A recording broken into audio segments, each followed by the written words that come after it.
let's get into it. You need move? No, Am I gonna be the meat of the sandwich here? Yeah, a little bit. Basically. We have to actually interlace our legs while we do it. Oh. There's actually a foot camera underneath the table. That's what the I'm in a Patreon figure four leg that's for lock. the Patreon subscribers. $100. You guys can see our feet during this entire podcast. What's up? It's a secret set. All right. All right, how's it going, guys? I'm Hunter. I'm Tyler. This is the Secret Set Podcast, and we are here with a super awesome guest today. Hi, I'm Damien, DJ Dieselboy. Nice. All right, so first question. Who is Diesel Man? Wow. Yeah. I honestly never heard that one before. Diesel Daddy, I'll take that. Diesel Man? Never Is had Diesel, it. is Diesel Man your father? Definitely not. No. No. All right. Well, from the intro and origins, you kind of go way back in the scene. Born in Florida, raised in Colorado, Pennsylvania. Yeah. Started DJing in high school. What kind of got you into all that? Well, actually, a funny story. I started DJing in middle school. I randomly, and I don't even know how, I DJed a school dance. I think I was using like a cassette player. I was in a town with my class had 40 people in it, so it was like a very small city. But I remember I DJed a school dance then, and then in high school, a friend of mine brought his stereo to school. And I ended up DJing some high school dances, playing like Depeche Mode, New Order, R&B at the time, New Jack Swing. And then it's funny, when I became a DJ in college, I had totally forgotten that I had actually DJed in high school. And it was like 3 or 4 years in, I was like, oh shit, I DJed my high school dance. I totally forgot. Like, how did I forget that? And I don't even know why. I think I was just really into music, and I was always into the idea of like forcing people to listen to the music I like. So Fair enough. yeah. That was on like turntables, probably, right? Well, the high school thing was literally like a home stereo. So we'd play a cassette, play a record. It was, I don't even think we had a CD player. It was like super bare bones. But it was cool. I had a good time. That's awesome. Yeah. And you said that was in Florida? No, that was in Pennsylvania, a city called Oil City. No relation to my DJ name, but in case you're wondering, nope. Okay, awesome. So then what took you into actually like DJing then? Like, So what happened was I was always into music, and I had broken my foot skateboarding, and I was at a industrial show for a band called Front 242, and I was on crutches, so I was in the back of the crowd, the back of the club, and this guy that worked at this place called Ides Music, which was like a Pittsburgh downtown electronic music store. He's like, yo, you got to check out this track T99 Anastasia, and I was like, okay. And so the next day there was a place called Collector's 12-inch. It was a dance music store. I'd never been in there before, and I walked in. I said, hey, do you guys have this track? And they had it on a CD compilation. I didn't even own a CD player. It was $30. I was broke, but as soon as he played the track in the store and it had dropped, I was just like, I have to buy this compilation. And from that point on, I started buying CDs and then started going to raves, and then decided I was going to start throwing my own kind of like small house party rave type things. Like I threw one at like a frat house that I knew that some guy was in a fraternity, and it just kind of snowballed from there. I decided to start DJing as a hobby, and awesome. It just came from a place of passion, I guess. So. yeah, no, I mean, we can tell, like, we've been listening to your music and stuff, like, pretty much for the last, like, couple of weeks. I'd already heard some of your tracks. Do you find a lot of your inspiration from, like, metal or, like, rock? It depends. I haven't written a ton of music, because I got into this, because I got into it in an era where you could just DJ. You didn't have to produce. Producers and DJs were kind of like separate things. Some producers would DJ and vice versa, but a lot of it, you could just be a DJ. So I was really into just DJing, and I only got into producing because the first time I produced something, I was in England on a vacation, and I met this guy.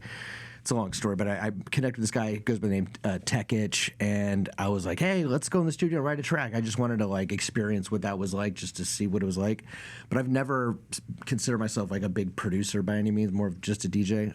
But when I work on music, I get my inspiration from anything. I mean, metal for sure, but not every track I've written or worked on has like got a metal influence. It just really depends on like where's my head's at the time. So. And like one thing I see, like when I'm like, we've watched some of your mixes with like I think it was Downlink.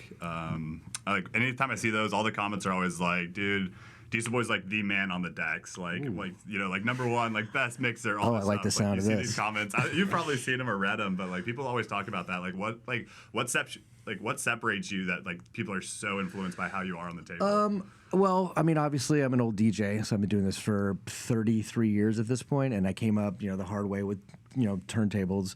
I don't know. I always try to be the best possible DJ I can be. I push myself to be as good as I can be, and I don't know. I just take it seriously, and I think I get a decent ear for it. And it's just honestly a lot of fucking practice and just trying to try to just be the best possible DJ. I like to think of myself as like a DJ's DJ, like someone that a DJ would like to go listen to, because I definitely don't phone my sets in. I'm up there.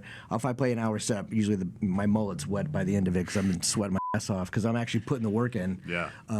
But yeah, I just take it very, very, very seriously, and I'm very competitive. If I see someone else playing, I see someone doing really well, I'm like, it makes me want to push myself to match that or ideally, surpass that. So that's always kind of been my attitude. Yeah, I mean, you rock. Like yesterday, I told Tyler, I was like, I feel bad I didn't ask many questions and stuff because I am a big fan, but I was like, I don't want to ask questions because if he's gonna be on the podcast, I'm gonna totally ruin it because I was just about to talk your ear off. Sure, all good. But yeah, dude, you rock. Seriously. Thank you. It is an honor to actually get to meet you and have you out here. Yeah, I was telling Mike, a promoter, I've been coming to Hawaii for a long time, since the 90s, and it's one of those scenes where it's like I first time I was coming here, the scene was small, then it got big, then it got small, then it got big, and it's back and forth. And so just purely, I talked to him, we were all together talking earlier about what the turnout might be tonight. I'm super stoked to play to a good crowd here because, yeah, I'm going to be in my element. No, yeah, it's super awesome. We're really excited to actually get to see that. So you started off early 90s mixing some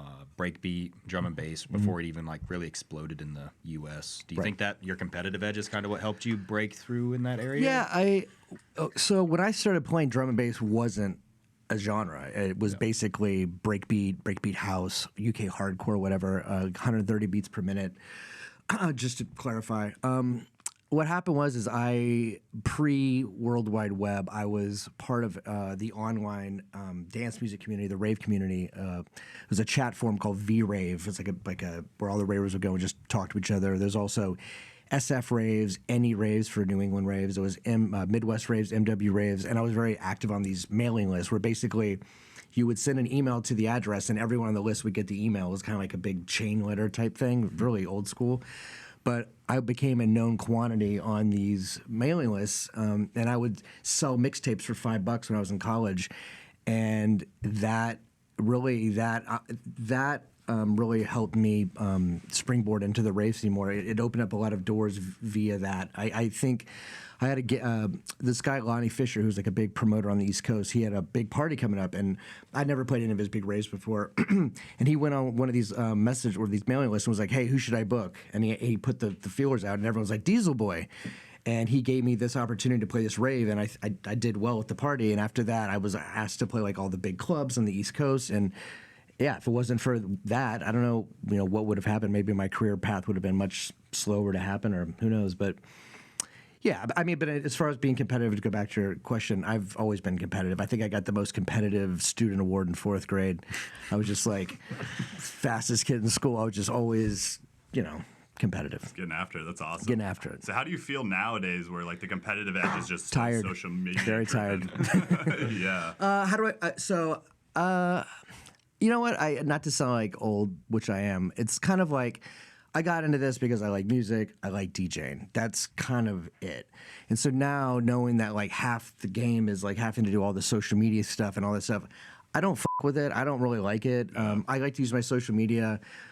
I don't like to weaponize my social media. It's when I want to post something, I post something. If I want to, it's I don't feel. I hate the idea that I have to do all this other shit that I'm really not that interested in, and I just want to do what I've always done, which is play music and have fun doing it. So I'm not super stoked on it. And definitely there's obviously been a rise of a lot of artists that are social media people, not so much people that I would fuck with in terms of DJing. A lot of half-ass DJs, to be honest. Yeah. But they're very good at social media, which I'm not good at. So I don't know. It's just I'm just still always going to be interested in the musical side of things and not the social media side of things. That's how I feel like a lot of DJs we've talked to, they all say the same thing. Like it's so hard because like now people like what used to make it feel so like real and authentic with the DJs is now just like being forced to like bother them like all the time. Yeah, I mean, like, yeah, like not to repeat myself, but like I got into this because because it's like DJ skills and all this stuff, and now I feel like a lot of people.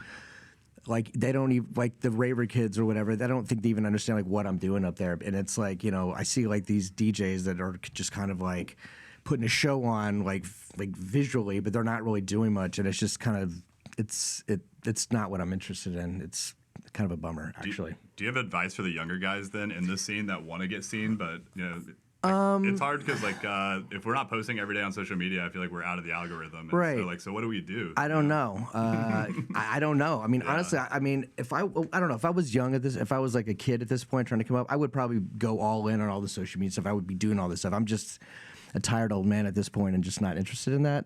But if I was going to give anyone advice, I mean, this would apply to a lot of things. It's just like practice, practice, practice, and make sure it's coming from a place of passion. Yeah. And you're doing it because you truly like doing it. Because I actually wonder, like, some of these people that are DJing nowadays or DJing or whatever, it's like, I feel like some of these people, they just want to be on stage performing, and I'm not even sure. I think that DJing is almost like an obstacle for them or just a thing they have to do in order to kind of be the center of attention on stage. I don't know. Right. It's a different scene now. Yeah, I mean, DJing's turned from like being in a little corner in the room to now Right. being the dead center, and now people don't even dance and they just stand on the rail. Yeah, I like- mean, I see. For me, I kind of came up. It's crazy actually because I would just stare at the turntables. I wouldn't even look up. Yeah. And people, then I would get shit on because people would be like, "This fucking asshole. He doesn't even respect the crowd. I have to even look at him." But honestly, I was pretty shy, and I'm like, I don't want to look up and see people not dancing because I want to just pretend. I'll pretend that I'm rocking it, whether I'm rocking it or not. But I do miss people coming in groups, crews, whatever, and like dancing in circles with each other. I think that's like a house party vibe. Everyone's staring at me.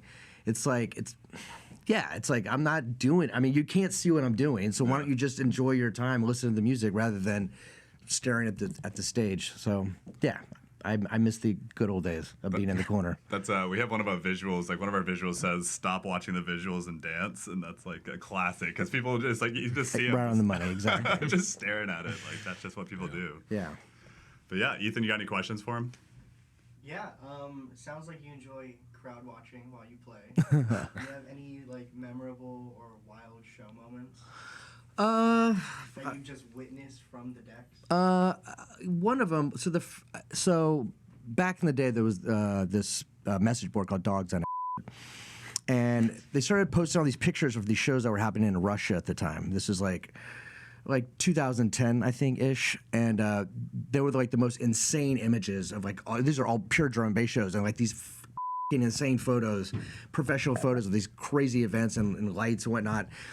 And I was like, God, if only I could get a chance to play one of these parties. And then I finally got the call. It was a party in St. Petersburg, and I remember walking into this hockey arena, and it was like 35,000 people in the main room, drum and bass, and at the stage, you'd go out on the stage, and it was just like a sea of people, and it was just like mind blowing. Because I'd been to big raves before, but to be at a party that was all drum and bass that big, that production level was sick. And then I also realized that about 33% of the people there had my haircut, which wasn't too stoked on that. But yeah, it was awesome That's amazing. to see what it could be like. Yeah. Well, got a question. What would you say are like 3 like underground or upcoming DJs or producers that like you just like want to either shout out or you think about like everyday kind of stuff? Like someone you like put on, you're like, man, how is this guy not like? Tell us who you think about every day. I mean, Yeah. I don't know. I can't say I think about any drum and bass person every day. Some artists that I like, Waze, Waeys. I think his hits. I like this guy Gino, Gino. I love his stuff. I mean, I love a lot of like what AMC does with his production is very dance floor driven, but he doesn't really need to get bigged up. He's obviously a huge DJ. Right. I don't know. I play so much random stuff. I play like I tend to play just like oh, actually, you know what? I take that back. Burr Oak. These guys, they do a perfect combination of like really heavy neuro drum and bass, dance floor neuro, and like hardcore techno kind of combined together in a way that I I love their stuff. It's yeah. So yeah, Waze, Gino, and Baroque are probably my top 3 guys at the moment. Sick. For sure. Awesome. Well, so kind of circling back to your love of the music, you are the founder of Label Human and co-founder of Subhuman. Yes. What was like your drive or inspiration to get that off the ground? So I put out a mix called Succession back in the day in 2000, I think, and then the guys, my A&R guys from the label, which is Palm Pictures, they jumped ship to start their own company called System, and they wanted me to come with them.